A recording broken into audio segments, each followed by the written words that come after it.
Good morning. This thought just popped into my head, so I made a stop to talk about it before I forget about it.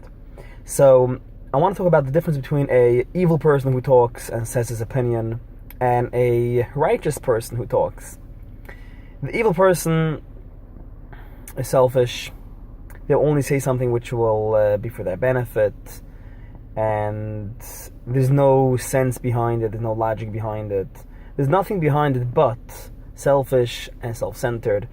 And all they will say is something which will benefit themselves. And they don't care much about other people. And when a righteous person, a good person, a right person will say something, and there'll be more sense, something which will benefit others, not only themselves. They don't think much about themselves when they talk and try to tell someone something, so on and so forth. And the reason why the righteous person will make more sense, I believe, is because he's not that materialistic. He's not that into the garbage. Like we say every morning by davening, only men say it actually, when they put on tefillin. Shaneshama shebemoichi. I don't know where those words come from really, but the neshama, the soul, which is a more spiritual, closer to the truth, is in the moyach, in the brain, in the mind.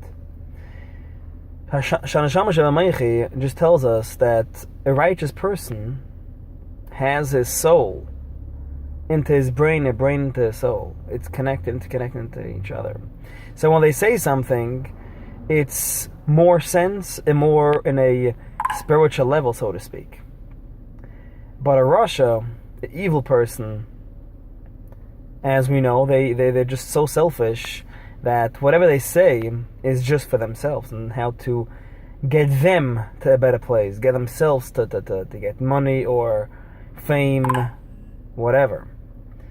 So just keep it in mind that if you say something, or if you hear someone say something, we can hear from the voice and from the things we say what the person's all about.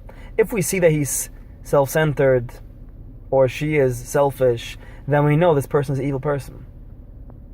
But if we see that the person is a really caring person and trying to help others, or the guy makes sense, then we know this is a more spiritual part of what he's talking about. Have a great day, guys, with a smile.